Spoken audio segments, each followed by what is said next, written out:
নমস্কাৰ লুচেণ্ট আইছলেণ্ড আপোনালোকক স্বাগতম আজিৰ এই ভিডিঅ'টিত আমি 3 নৱেম্বৰ 2021 যিখিনি ইম্পৰ্টেণ্ট কাৰেণ্ট এফেয়াৰ্ছ পাৰ্ট আছে দা হিন্দু ইউনাইটেড আৰু আছাম ট্ৰিবিউনৰ লগতে অসমৰ ৰিজনেল নিউজ পেপাৰ এখনৰ পৰা আমি এক্সাম পাৰ্সপেক্টিভত ডিছকাছ কৰিম প্ৰথমটো হ'ল 5G technology Now 5G is an ultra fast wireless technology that has little lag time, that is মানে হ'ল latency or can support a massive number of smart devices connected to the internet simultaneously. So currently 4G বহুত জায়গাত ইন্ডিয়াত install হৈছে 5G লৈকে upgradation চলি আছে 4G is a slower technology compared to the 5G. Okay. Now 5G যেতিয়া আৰম্ভ হ'ল এতিয়া লাহে লাহে আকৌ 6G কথা আহিবলৈ আৰম্ভ কৰিছে 6G will be the successor to 5G cellular technology which will use a very high frequency compared to the 5G network. Now 5G or 6G difference case আমি এবাৰ চাই লওঁ The 5G and 6G both will use to different parts of the spectrum. Okay. So 5G occupies broadband frequency at sub 6 gigahertz above 24.25 gigahertz, whereas 6G will operate at 95 gigahertz to 3 terahertz frequency. Okay. Here the wavelengths at this wavelength 6G will deliver speeds 1,000 times faster than the 5G. Okay. Now 5G itself is 4 to 5 times faster than the 4G technologies. 5G makes the Internet of Things possible, but 6G speeds it up. 5G Internet of Things possible কৰিব whereas 6G এই যেটো Internet of Things তাৰে যেটো broadcast হেতু বঢ়াই দিব 5G will not replace 4G. Similarly, 6G will not replace 5G. বহুত জায়গা যেনেকে এতিয়া 4G, 3G চলি আছে similarly 5G and 6G simultaneously in future চলিব 6G opens new frontiers of connectivity but 5G does not because 5G এটা problem এটা হ'ল যে ইয়াত ইনফ্ৰাষ্ট্ৰাকচাৰ প্ৰবলেম এটা আছে 4G বা 3G কি হৈছিল 4G বা 3G ডজন মাইলছ বহুত দূৰত টাৱাৰবোৰ ইনষ্টল কৰি হৈ গৈছিল বাট 5G এটা ইস্যু এটা আছে যে hundreds of meters দূৰতহে অকল এণ্টেনাবোৰ থাকিব পাৰে সো ইনফ্ৰাষ্ট্ৰাকচাৰ প্ৰবলেম এটা আছে whereas 6G তেনেকুৱা ইনফ্ৰাষ্ট্ৰাকচাৰ প্ৰবলেম এতিয়ালৈকে পোৱা নাই both generations have very low latency that means বহুত কম সময় লাগে এটা কোনো এটা বস্তু ডাউনলোড হওঁতে ঠিক আছে তো লো লেটেন্সি মানে হ'ল কোনো যেতিয়া কিবা এটা বস্তু সাৰ্চ কৰিব তাৰে যেটো ৰিএকচন টাইম হেতু বহুত কম হয় okay latency refers to the time it takes for a packet of information to transmit over a frequency 4G আসলে এটো 50 millisecond 5G it drops to 5 millisecond 6G hobo it is estimated to be 1 millisecond so this was the first topic 5G technology next is about the contributions of Nobin Chandra Bordoloi freedom স্ট্ৰাগলৰ সময়ত আৰু অসমৰ ডেভেলপমেন্টৰ কাৰণে নবীন চন্দ্ৰ বৰদলৈৰ যিখিনি কন্ট্ৰিবিউশন আছে এটো আসাম ট্ৰিবিউনৰ আজি এডিটৰিয়েল আছিলে ইয়াতে ডিসকাস কৰা হৈছে মেইনলি 6টা পইণ্ট ফাৰ্স্টটো হ'ল নবীন চন্দ্ৰ বৰদলৈৰ আসাম এছ'চিয়েশ্যন যেতিয়া আৰম্ভ হৈছিল 1903 সেই ষ্টাৰ্টিংত মণি চন্দ্ৰ ৰায় বাহাদুৰ মানিক চন্দ্ৰ বৰুৱা দেন নবীন চন্দ্ৰ বৰদলৈ পদ্মনাথ গোহাঁই বৰুৱা ঘনশ্যাম দাস এটসেট্ৰা তেওঁলোকৰ কন্ট্ৰিবিউশনৰ বিষয় নেক্সটটো হ'ল নবীন চন্দ্ৰ বৰদলৈ সেইখিনি সময়ত যিখন ডিব্ৰুগড়ত আসাম এছ'চিয়েশ্যনৰ মিটিং হৈছিলে তাৰ থ্ৰুদি তাতে যিখিনি লেকচাৰ দিছিলে তাৰ থ্ৰুদি সোশিও পলিটিক্যাল এৱেৰনেছ কেনেকৈ ক্ৰিয়েট হৈছিলে সেইটোৱে ডিসকাস কৰা হৈছে নেক্সটটো হ'ল অসম ছাত্ৰ সন্মিলন ইন দ্য ইয়াৰ 1916 অসম ছাত্ৰ সন্মিলনৰ সংস্থাপনৰ ক্ষেত্ৰতো নবীন চন্দ্ৰ বৰদলৈৰ ভালেখিনি অৰিহণা আছে এটা ইম্পৰ্টেণ্ট অৰিহণা হ'ল দ্য সন্মিলন প্ৰবন্ধৱলী কি হয় অসম এছ'চিয়েশ্যনৰ লগতে যিখিনি এই সময়ৰ সন্মিলনবিলাক হৈছিলে তাতে যিখিনি এৱেৰনেছ ক্ৰিয়েট হৈছিলে সেইখিনি যদি লাৰ্জাৰ মাছলৈকে ৰিচ হ'ব পাৰে তাৰে ওপৰত তেখেতে এইখিনি বস্তুৰে পাব্লিকক আপডেটেড ৰাখিছিলে then very important historic speech before joint parliamentary committee at London আৰু লাষ্টটো হ'ল provincial congressৰ অসমৰ যেটো provincial congress আৰম্ভ হ'ল 1921ত এই 21ৰ তেখেতৰ অৰিহণাত ইয়াতে বহুতখিনি আছে তাৰ পিছৰে পৰা অসমৰ ফ্ৰিডম ষ্ট্ৰাগলত অসমৰ সেই সময়ৰ বিভিন্ন সোশিও ইকোনমিক ইস্যু ৰেইজ কৰা তেখেতৰ অৰিহণা বহুতখিনি আছিল ঠিক আছে তো আপোনালোকে এইটো আৰ্টিকেল পঢ়িব এইটো আজিৰ আসাম ট্ৰিবিউনৰ নিউজ পেপাৰত আহিছিলে নেক্সটটো হ'ল Proper implementation of state government schemes can improve governance. It's an article from the Assam Tribune newspaper. So recently, government বহুত কেইটা initiative লৈছে, very important for mains perspective and also for the next year prelims perspective. For example, the Mission Sadbhavana.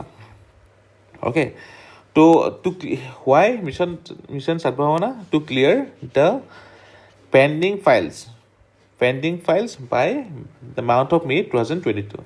Next whole Mission Kritakata, then Bosundhara ki hoy to deal with land issues like patta partition, land or survey updating, etc. And COVID vaccination কথা discuss কৰা হৈছে যাতে যিখিনি eligible person আছে সেই গোটেইখিনি কম সময়ৰ ভিতৰত কোভিডৰ যাতে ভেকচিন দিয়াব পৰা যায়, কোভিডৰ সংক্ৰমণ ৰখাবৰ কাৰণে। তো ইয়াতে গভৰ্নেন্সৰ বহুতখিনি ইম্পেক্ট আছে। তো via this different initiative, now the state government scheme through the good governance পিনে আগবাঢ়ি গৈছে। Okay, next হ'ল the PCA framework or prompt corrective action. তো prompt corrective action last 3-4 বছৰ ধৰি নিউজত আছে। Okay, now কি হয় prompt corrective action? বেংকৰ ফিনান্সিয়েল হেল্থৰ কাৰণে RBI has বেংকৰ ফিনান্সিয়েল হেল্থৰ কাৰণে RBI has put in place some trigger points. Okay, RBI has put in place some trigger points. তো কেনেকুৱা ধৰণৰ ট্ৰিগাৰ পইণ্ট হয়? To assess, monitor and control and take corrective action on banks which are weak and troubled, যাৰ financial হেল্থৰ কিছুমান issue আহিছে। Okay, so this mechanism is known as the prompt corrective action. Okay, now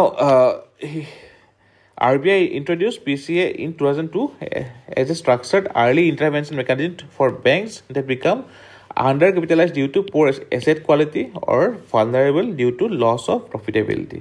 Okay, it aims to check the non-performing assets in the Indian banking sector. আমি জানো যে non-performing asset কাৰণে Indian বেংকবোৰৰ financial হেল্থৰ বহুতখিনি issue হৈ আছে। Okay, তো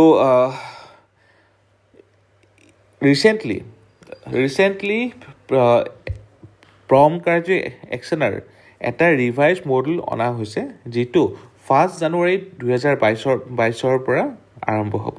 ঠিক আছে, ইয়াতে the payment banks and the small finance banks have removed from the list of lenders where PCA or prompt corrective action can be initiated. ঠিক আছে, আৰু কি এৰিয়া হ'ব the capital, then asset quality and leverage, এই তিনিটাৰ ওপৰত এইখিনি বস্তু থাকিব। Now the revised framework, it will be effective from January 1st, 2022. Capital, asset quality and leverage will be the key areas for monitoring, and indicators to be tracked for capital, asset quality and leverage would be capital to risk weighted ratio. Okay, next common equity tier 1 ratio, net NPA ratio and tier 1 leverage ratio respectively. ঠিক আছে, তো এইখিনি হ'ল the new prompt corrective action framework.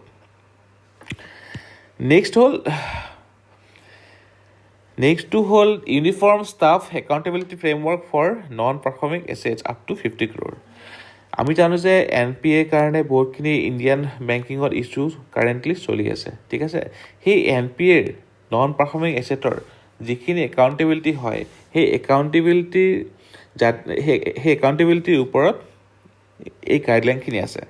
এইটো হ'ব up to 50 crore. ইয়াতে কোৱা হৈছে the new framework, the staff accountability framework for the NPA accounts up to 50 crore. Okay, তো ইয়াতে কি হ'ব, ষ্টাৰ্টিঙত আপ টু 10 লাখ, 10 লাখৰ ভিতৰলৈকে য'ত 10 লাখলৈকে NPA আছে, সেইখিনি NPA মেইনলি হাউচিং লোন হয় বা সৰু কিছুমান ঘৰুৱা লোন হয়। ঠিক আছে, এজ পাৰ ডাটা। বাট যিহেতু হেল্থৰ ইছ্যু কাৰণে এটা ফেমিলিৰ ফিনান্সৰ ষ্ট্ৰেছ পৰিব পাৰে, কিছুমান বতৰৰ কাৰণে এগ্ৰিকালচাৰ ষ্ট্ৰেছ পৰিব পাৰে, সেইটো কাৰণে আপ টু 10 লাখ 10 লাখলৈকে staff accountability need not to be examine বুলি ইয়াতে কোৱা হৈছে। নেক্সটটো হ'ল 10 lakh to 1 crore. For examining the staff accountability, different banks may decide on a threshold of rupees 10 lakh or rupees 20 lakh. Okay, তো ইয়াতে কি হ'ব, এই যিখিনি লোন আছে 10 লাখৰ পৰা 1 কোটিৰ ভিতৰত as per data this includes mainly home and car loans okay agriculture credit staff account is to be examined by a committee formed at the regional or controlling officers. Next to hold rupees 1 crore to 50 crore.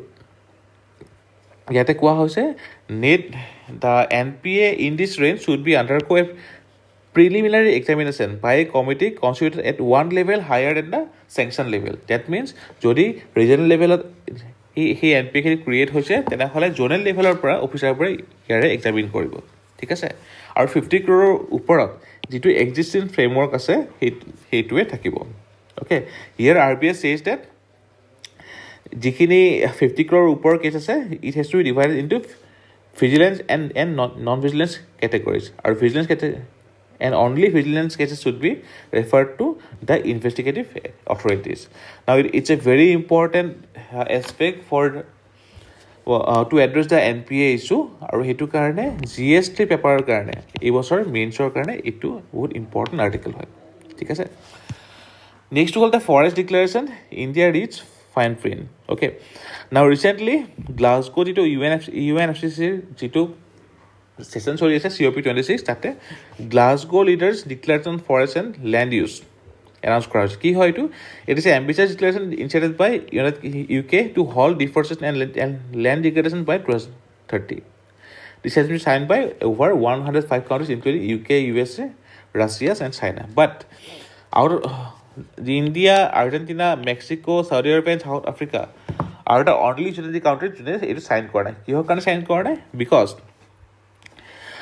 declaration interlinks the trade to climate change and forest issues okay this declaration interlinks trade to climate change but India objected that যেহেতু trade to already WTO or World Trade Organization under পৰিছে বা আছে it should be brought under the climate change declaration India had asked the world trade to be removed but remove কৰা হোৱা নাই তো হেতু কাৰণে India এই declarationটো সাইন কৰা নাই okay next to all after 5-point plan countries pledge to cut methane deforestation যেটো global methane pledge বুলি কোৱা হয় কি হয় it has been launched at the UN COP26 climate conference in Glasgow okay এতিয়ালৈকে 90 plus countries sign কৰিছে it's an effort led jointly by USA and European Union কি হয় essentially an agreement to stop deforestation and cut down the global methane emission by up to 30% from 2020 level basis level কি হয় 2020 আৰু হিমান remove কৰিব up to 30% by 2030 okay so China Russia and India have not signed up while Australia has said it will not break the pledge now why methane because methane is a dangerous greenhouse gas and it has very high greenhouse warming potential বহুত বেছি potential আছে carbon ডাই অক্সাইডতকে CO2 20 years potential কিমান 1 হয় মিথানৰ কিমান হয় 42 to 70 times higher than the CO2 but that is carbon dioxide okay so methane is the second non carbon dioxide greenhouse gas বাকিটো কোন হয় এটা হল ইয়াৰ আগতে HFC বা হাইড্ৰফ্লুৰ'কাৰ্বনছ তাৰ ওপৰত বহুতখিনি বেনিং আহিছিলে Montreal Protocol Kigali Amendment these are important protocols for controlling the methane emission okay so this point is important global methane pledge important for next year prelims India sign kora nai okay one sun one world one grid for seamless energy G2 green grids initiative বুলিও কোৱা হয় ঠিক আছে now কি হয় India এই যেটো project আছে first time propose কৰিছিলে connecting solar energy supplies across borders at the International Solar Alliance in conference in 2018 ঠিক আছে now যদি worldত clean energy আহিব লগা হয় তেনেহলে there should be internationally connected transnational grids ঠিক আছে কিহৰ কাৰণে because যিখিনি ৰিনিউৱেবল এনাৰ্জি আছে তাৰ ষ্টৰেজৰ ওপৰত বহুতখিনি ইনফ্ৰাষ্ট্ৰাকচাৰ প্ৰব্লেম আছে তো যদি ট্ৰান্সনেশ্যনেল গোটেইখিনি আমি কানেক্ট কৰিব পাৰোঁ it will be for greater good okay now what are the challenges for অচোৱাক বা one sun one world and one grid project ইয়াৰে চেলেঞ্জ কি হয় Challenges hold the transmission of power across vast distances would require large capital investment to set up long transmission lines. ঠিক আছে তো এক্সপাৰ্টৰ মতে বহুত দূৰলৈকে যেতিয়া এইখিনি কাৰেণ্টখিনি ট্ৰান্সফাৰ কৰা হ'ব it will B very expensive কিহৰ কাৰণে বহুতখিনি আমাৰ ট্ৰান্সমিশ্যন লছো হ'ব অ'কে তো নাও The initiative brings together the International Solar Alliance and UK's Green Grid Initiative and complements India's focus on harnessing the sun's energy. Aru, the grid will be set up over the next few years by International Solar Alliance. Okay, G2 India initiative as in the Paris climate deal. Okay, the vision behind Osawak is the sun never sets and is a constant at some geographical location globally at any given point of time. Okay. So, green grid initiative, one sun, one world, one grid, important for next year prelims examination. Okay. Our logot আমি যোৱাকালি discuss কৰিছো ইণ্ডিয়াৰ global ফৰামত ক্লাইমেটৰ কাৰণে climate লিডাৰশ্বিপত বহুতখিনি কাম কৰি গৈছে আইআৰৰ কাৰণে জিএছটোত এইখিনি বস্তু ইম্পৰ্টেণ্ট হ'ব পাৰে probable APSC prelims question India is part of which of the following initiative? Number 1, Global Mission Place. Number 2, Glasgow Leaders Declaration of Forest and Land Use. Next to whole, which has higher greenhouse gas potential? Oxygen, carbon dioxide, methane, and helium. Kuntu hobo. To ekhine asile ajir par